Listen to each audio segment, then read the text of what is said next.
Hey folks, welcome back to Horsepen Ranch and Horsepen Ranch YouTube channel. We're making granny cake today. Don't miss it, this is a good one.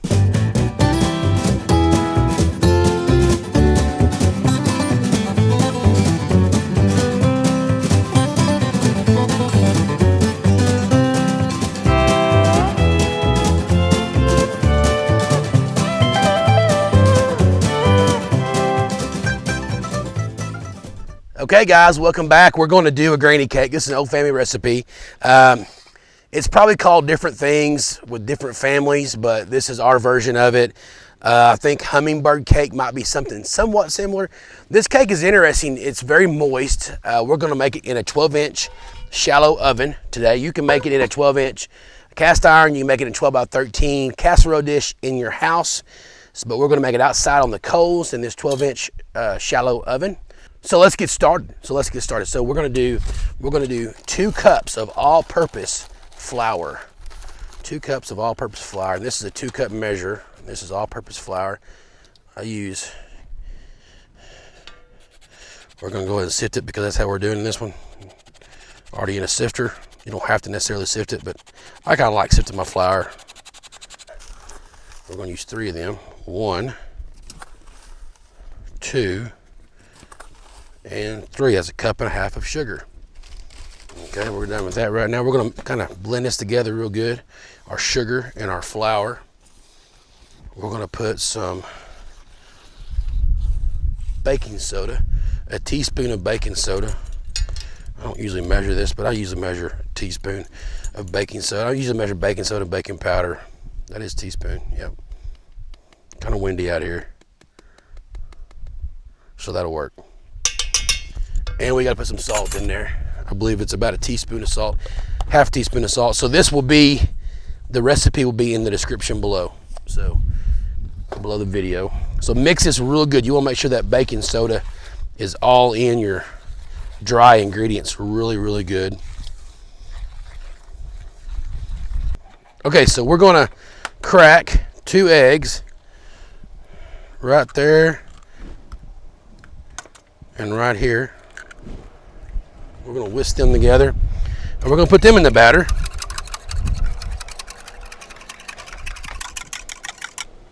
Like so.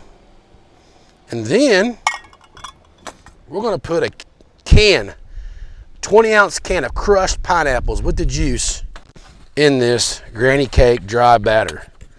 Every bit of it. Every last little bit. There's even little chunks of, all kinds of chunks of pineapple going on in there. And we're gonna go ahead as well and get a splash of vanilla in there because I like vanilla. And that's about all we got in there is a splash. So we're about to use all that up. We're gonna bring this all together. This is gonna be our wet batter for our granny cake. This is super simple recipe to make. It's super good.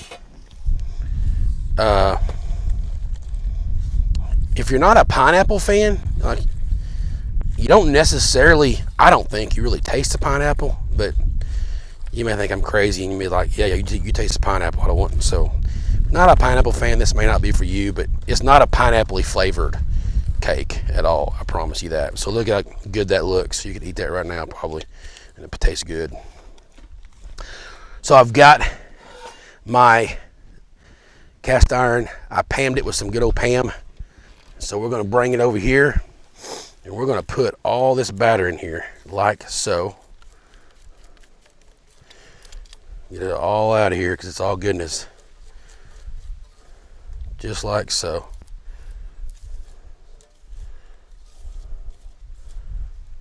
The bees have been loving us videoing out here this fall.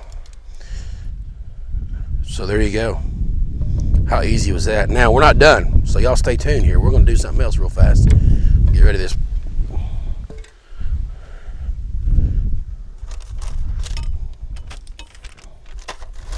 We're gonna put about a cup.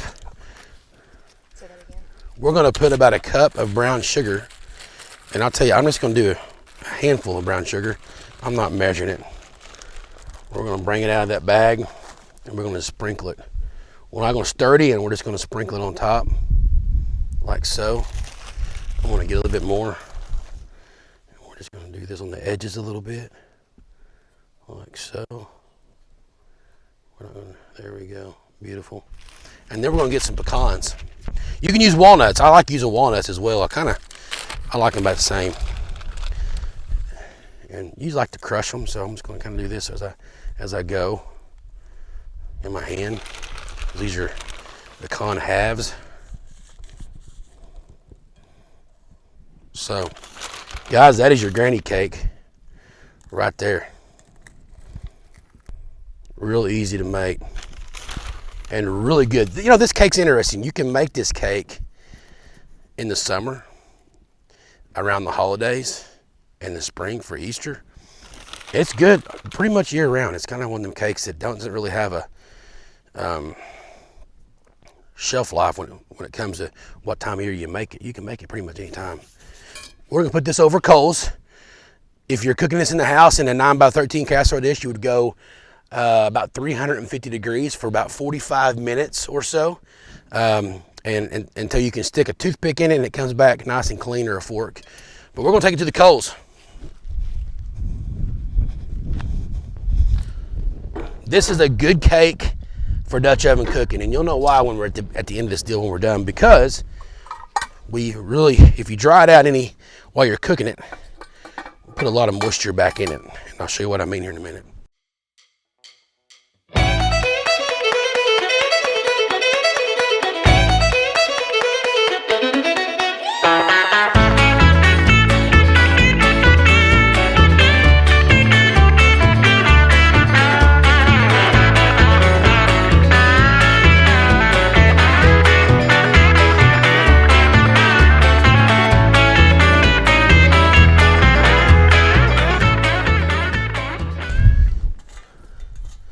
Some nice looking hardwood coals. So the test is at 350. 1, 2, yeah, it's 350. I can pull that about I can stand that about 1, 2, 3. It's probably a little harder than that right now, but it will go down. So if you can hold your hand above this about 5 inches for 3 seconds, it's probably about 400 right now. It's hot. But if you can hold it for about 3 seconds and pull it, then it is going to be about 350. Right now we're a little warmer than that. That's okay because our oven is cold. So we're going to warm that oven up and them temperatures go down. But we'll rotate that lid about every 10 minutes and rotate the oven 180 degrees about every 10 minutes. So y'all stay tuned. We'll come back to you. Okay, we're going to make the icing while we're cooking our granny cake. Got a stick of unsalted butter. Okay, in that we're going to put a half a cup of sugar. We're going to put about a teaspoon of vanilla. We'll call that good. Empty our vanilla, maybe more than that, but it's okay. I love vanilla. And about a cup of evaporated milk. We're going to call that about a cup right there. And we're going to whisk this together really, really good. Okay, we're going to put it back on the stove and kind of let it heat up a little bit. Okay, so our granny cake is looking pretty good, folks. The sides are getting kind of good and done. Probably getting ready to take it off the bottom burner in a minute. I've already rotated everything good. The bottom coals, it's getting really good at the bottom, getting done. So you just kind of rotate this, watch it. It's been going about 20 minutes. And so we're still about, I added a few more coals, so we're about 350 still. We're doing good. Remember that cast iron also holds heat really, really well. All right, guys, the wind picked up on us. I'm not gonna lie to you. Got a little crispy on top, but it's okay. We'll make that work. The wind kicked up and it got a little crispy on top. I even got a couple little ashes on there. Don't tell nobody. Okay, so we're gonna bring this over here on top, and I'm gonna show you how we're gonna make it all just fine and dandy. All right, so there's our granny cake. It's cooked through. Just this center part got a little burnt. We don't use the word burnt on the cowboy camp. We use just, extra done a little bit. But we're gonna make it all good with just awesome icing that we made. Look at it. Y'all hear that? Sizzle, sizzle. That is amazing. So see there, it's all good, I promise you that. But it got a little windy on me, so when it happens, it's just hard to keep it from doing this. I moved the coals to the side, but it still got my center a little more than I wanted. When you Dutch oven cook, I've been doing it for over 20 years, you will still have some small little issues that way. But I promise you, it still tastes good. Look at that. Look at that right there. Look at the amazing. The bottom's perfect. The little crust is good. I want that to cool off and we're gonna get a bite. Guys, it's super moist cake.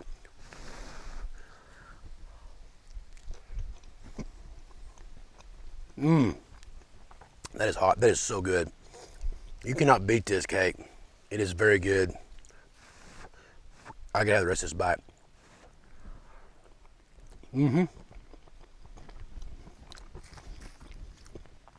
Perfect, guys. A little crispy in the middle, but all good. Man, thank you for watching Horse Pen Ranch. Try this recipe. It'll be in the description below the video. You cannot beat this cake. It's good for Dutch oven because it's very forgiving. It's very moist anyway, but when you put that icing on there, that butter and that evaporated milk and sugar, vanilla on there as well, man, it really just moistens it up even more. So guys, thank you so much for watching our channel. We really appreciate it. We don't take it for granted. Ask you to share our channel with folks. Share this video, like it for me. And until next time, we'll see you on Horse Pen Ranch.